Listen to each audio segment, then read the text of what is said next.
flipped. In 1957, the moving truck groaned to a stop in front of the empty house on East Main. 7-year-old Bryce Losky pressed his nose to the window and watched the world that was supposed to be his new life. "It's not so bad," his mother, Patsy Losky, said gently. "There are kids on this street." Bryce spotted one immediately. She stood barefoot in the grass next door, hair pulled back in a loose ponytail, eyes bright and fixed on him as if she'd been waiting for this exact moment her whole life. Juliana Baker, Julie. The second Bryce stepped out of the car, she rushed forward. "Hi, I'm Julie Baker, we're going to be neighbors." She smiled like this was the best news anyone had ever delivered. Bryce shifted backward, already calculating escape routes. Hi." And then she grabbed his hand. Their eyes met.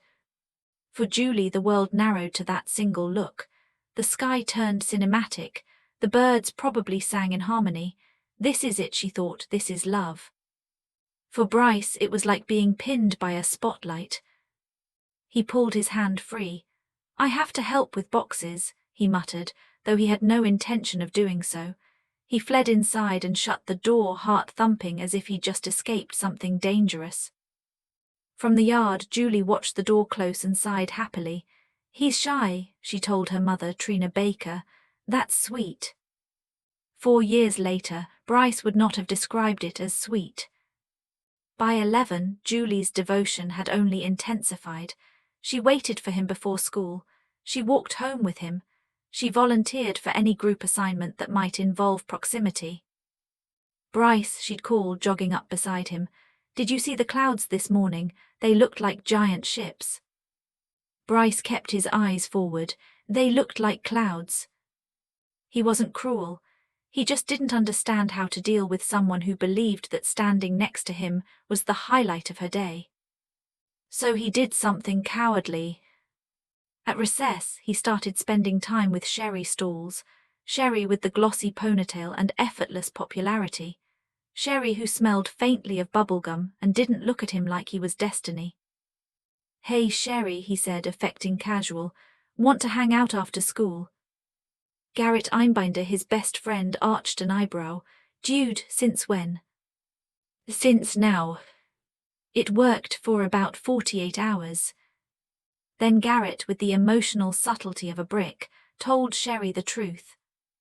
"He's only doing this to shake Julie Baker," Garrett announced one afternoon, loud enough for the bleachers to hear. Sherry's smile evaporated. She dumped Bryce before the last bell rang.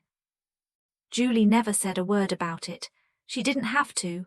The look she gave Bryce, soft, forgiving, unshaken, made him wish the earth would open up and swallow him whole. Maybe next year, he thought desperately. 7th grade, she'll meet someone else. But 7th grade brought something else entirely. Bryce's grandfather, Chet Duncan, arrived with a suitcase, a cane, and eyes that missed nothing. "You got a girl next door?"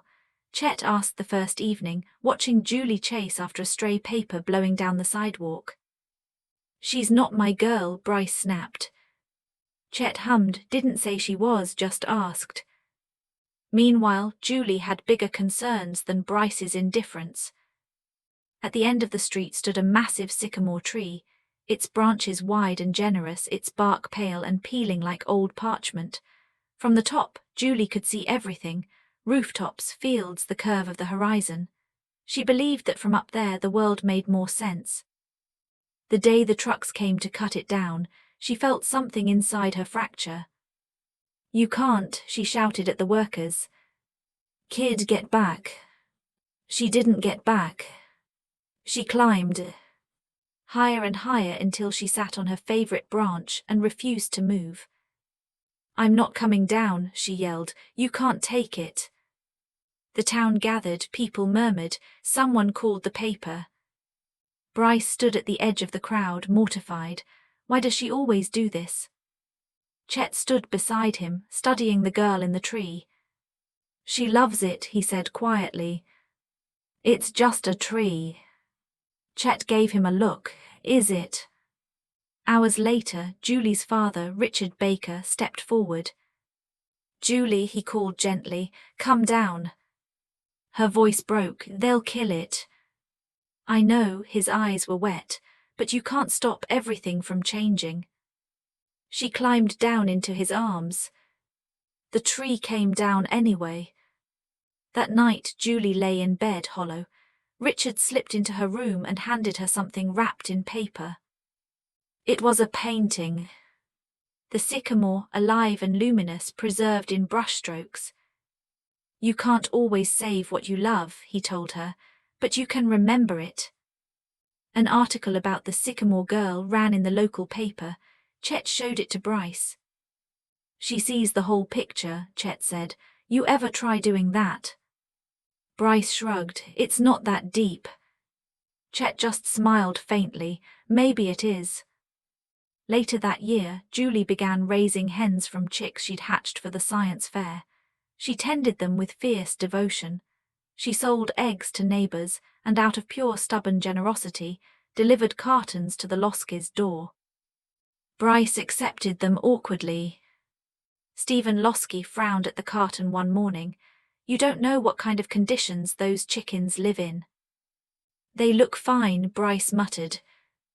Stephen tossed the eggs in the trash. And Bryce let him. For weeks. Until one afternoon, Julie arrived earlier than expected and saw him dumping them. Her face went white. You're throwing them away. They might not be safe, Bryce said, heat rising to his ears. Your yard's kind of messy. The word hung between them. Messy. Julie glanced back at her home, the worn siding, the uneven grass. Shame burned through her. Without another word, she turned and walked away.